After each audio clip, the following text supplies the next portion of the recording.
కాకినాడ జిల్లాలో అనధికార టోల్గేట్ వ్యవహారం వివాదాస్పదంగా మారింది. అధికారిక టోల్గేట్ పక్కనే గ్రామంలో మరో టోల్ వసూళ్లు జరుగుతున్నాయి. దీంతో ప్రభుత్వ ఆదాయానికి నష్టం వాటిల్లుతుందనే ఆరోపణలు వినిపిస్తున్నాయి. ఈ వ్యవహారం వెనుక ఎవరు ఉన్నారు, వసూలైన డబ్బు ఎక్కడికి వెళ్తుంది అనేది ప్రశ్నార్థకంగా మారింది.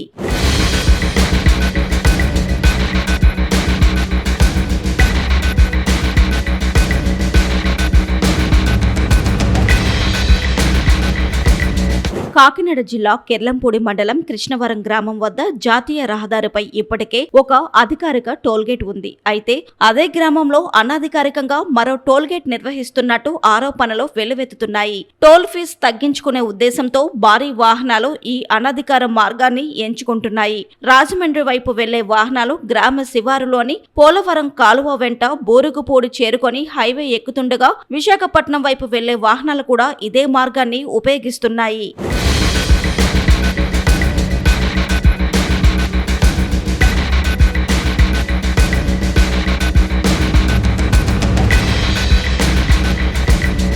అయితే ఈ మార్గంలో ప్రయాణించే వాహనాల నుండి నగదు వసూలు చేస్తూ ఆలయ అభివృద్ధి పేరుతో ఈ దందా కొనసాగుతున్నట్లు స్థానికులు ఆరోపిస్తున్నారు. అధికార టోల్గేట్ పక్కనే వాహనాలు సైడ్ అవుతున్నా టోల్ సిబ్బంది పట్టించుకోవడం లేదని విమర్శలు వస్తున్నాయి. అంతేకాకుండా ఈ వ్యవహారం కొంతమంది స్థానిక రాజకీయ నాయకుల కనుసన్నల్లోనే జరుగుతుందని ఆరోపణలు వినిపిస్తున్నాయి. హైవే అధికారులు టోల్ యాజమాన్యం ఈ విషయాన్ని తెలుసుకొని కూడా చర్యలు తీసుకోవడం లేదని గ్రామస్తులు అంటున్నారు.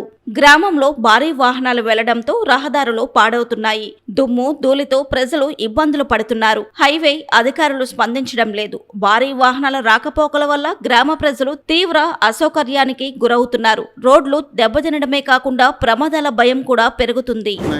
నేను జగ్గంపేట బహుజన సమాజ్ పార్టీ ఇన్ఛార్జ్, అలాగే కాకినాడ జిల్లా అడ్వైజర్. ఈ రోజు చూసుకున్నట్లయితే కిర్లంపూడి మండలం కృష్ణవరం గ్రామంలో టోల్గేట్ ఏర్పాటు చేశారు. ఈ టోల్గేట్ ని హైవే నుంచి రావాల్సిన బళ్ళు కొన్ని ఈ కంకర లారీలు కానివ్వండి, లేదా ఇసుక లారీలు కానీ, మట్టి లారీలు కానీ, ఇలా 10 టైర్ పెద్ద బళ్ళు అన్ని కూడా ఇలా కిష్టవరంలో నుంచి ఊళ్ళోంచి వెళ్తూ ఇలాగా బూరుగుపూడి వచ్చి బూరుగుపూడి బ్రిడ్జి మేంచి మళ్ళీ హైవే మీదకి ఎక్కుతున్నాయి. ఎందుకు అలాగే ఎక్కుతున్నాయి అంటే టోల్గేట్లో డబ్బులు కట్టవలసిన పని ఉంది కాబట్టి. ఇప్పుడు అలాగ వెళ్ళిపోతే అక్కడ కూడా డబ్బులు కట్టకుండా లేకపోలేదు, అక్కడ కూడా డబ్బులు కడుతున్నారు. కానీ ఆ డబ్బుల్ని ఆ గ్రామంలో ఉన్నటువంటి నాయకులు దేవుడి పేరు చెప్పుకుని అక్కడ 500, 700, 600 ఇలా వసూలు చేస్తూ టోల్గేట్ కి రావాల్సినటువంటి డబ్బులను వాళ్ళ సొంత ఖాతాల్లో వేసుకోవడం జరుగుతుంది.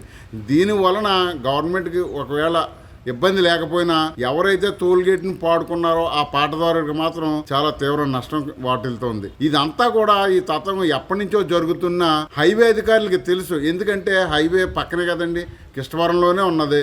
అక్కడ పీడి గారికి వీళ్ళందరూ కూడా అక్కడ ఉంటారు. కానీ చూసేసి ఉన్నట్టుగా వ్యవహరిస్తున్నారు. అంటే ఆ టోల్గేట్లో పక్కనే వదిలేసినటువంటి దాంట్లో వీళ్ళకి కూడా ఎంతో కొంత ఉందనే మనం భావించాలి. ఎందుకంటే టోల్గేట్లోంచి ఎటు రాకుండా అటు వెళ్తున్నాయి అని అందరికీ తెలుసు. అన్ని పేపర్లోనే అన్ని ఛానల్స్లోనే వస్తున్నాయి. కానీ ఏ మాత్రం కూడా ఆ హైవే అధికారులు మాత్రం నిమ్మక నీరెత్తినట్టుగానే ఉన్నారు. ఈ దందా ఎంత జరుగుతున్నా మేము వారిని అడిగితే ఏదో తూతు మంత్రంగా మేము తీసుకున్నామండి, పై వాళ్ళకి ఇన్ఫర్మేషన్ ఇచ్చామని చెప్తున్నారు. కానీ ఫుల్ ఫ్లెడ్జ్డ్ గా దానిపై చర్యలు తీసుకోవట్లేదు. అంటే దీంట్లో ఆ అక్రమంలో ఈ యొక్క పీడీ హైవే వాళ్ళకి కూడా అందులో సంబంధం ఉందని మాకు తేటతెల్లంగా అర్థమవుతుంది. ఇప్పటికైనా సరే టోల్గేట్ ని తొలగించి హైవే మించి వెళ్ళేలాగా ఆ టోల్గేట్ పాటదారుడు ఎవరైతే ఉన్నారో వాళ్ళకి ఆదాయం వచ్చేలాగా చూడాలి. లేదు అంటే రేపు పొద్దున గవర్నమెంట్ కట్టవలసిన డబ్బుల్లో కట్టలేనటువంటి పరిస్థితి కూడా ఉంటది, నష్టపోయే పరిస్థితి కూడా ఉంది.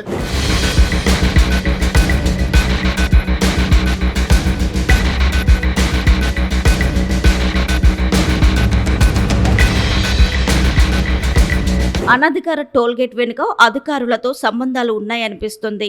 అందుకే ఎవరూ పట్టించుకోవడం లేదు. అధిక లోడ్తో వెళ్లే వాహనాల వల్ల భయం వేస్తుంది. అనధికార టోల్ వసూళ్లను అరికట్టాల్సిన బాధ్యత ఉన్న అధికారులు నిర్లక్ష్యం వహిస్తున్నారని గ్రామస్తులు ఆగ్రహం వ్యక్తం చేస్తున్నారు. వెంటనే చర్యలు తీసుకొని ఈ దందాను నిలిపివేయాలని వారు డిమాండ్ చేస్తున్నారు. నా పేరు పులిప్రసాద్, నేను రిపబ్లికన్ పార్టీ జనరల్ సెక్రటరీని. ఈరోజు కిర్లంపూడి మండలం కృష్ణవరం నేషనల్ హైవే టోల్గేట్ అంటూ ఒకటి ఉన్నది. ఆ టోల్ గేట్ ని దాటుకుని అందరూ కూడా బయటకు వెళ్ళాలి. అటువంటి పరిస్థితుల్లో గ్రామంలోంచి సపరేట్ గా ఒక ప్రైవేట్ టోల్ గేట్ పెట్టారు. అది కూడా నేషనల్ హైవే అధికారుల మద్దతుతోటి ఆ టోల్ గేట్ ఏర్పాటు చేయడం జరిగింది. నేషనల్ హైవే పీడీ గారు ఎవరైతే ఉన్నారో ఆ పీడీ గారికి ఇక్కడ టోల్ గేట్ ఏర్పాటు చేసినటువంటి నాయకులకు కూడా దగ్గర సంబంధాలు ఉన్నవి. వచ్చిన దాంట్లో శిరసాకాలు చేసుకుంటున్నారు. ఎన్నిసార్లు ఫిర్యాదు చేసినా కూడా వాళ్ళు పట్టించుకోవడం లేదంటే దానికి నిదర్శనం ఇదే. కాబట్టి ఈ నేషనల్ హైవే పీడీపై ముందు తక్షణమే చర్యలు తీసుకోవాలి. అనాథరైజ్డ్ టోల్ గేట్లు పెట్టి గ్రామాల్లోకి వాహనాలు వెళ్లే దగ్గర వాళ్ళు డబ్బులు డిమాండ్ చేయడం అంటే దారుణమైనటువంటి పరిస్థితి. ఇటువంటి పరిస్థితిపై అధికారులు ఎందుకు చర్యలు తీసుకోవడం లేదు, నిమ్మక నీరెట్టినట్టుగా వ్యవహరిస్తున్నారు. తక్షణమే అధికారులు ఎప్పటికైనా కళ్ళు తెరిచి ఆ టోల్ గేట్ ముగించాలి. లేని దీనిపై పెద్ద ఎత్తున ఉద్యమాలు చేపడతామని నేను హెచ్చరిస్తూ ఉన్నాను. అనధికార టోల్ గేట్ పై వస్తున్న ఆరోపణలపై సంబంధిత అధికారులు ఎలా స్పందిస్తారో చూడాలి మరి.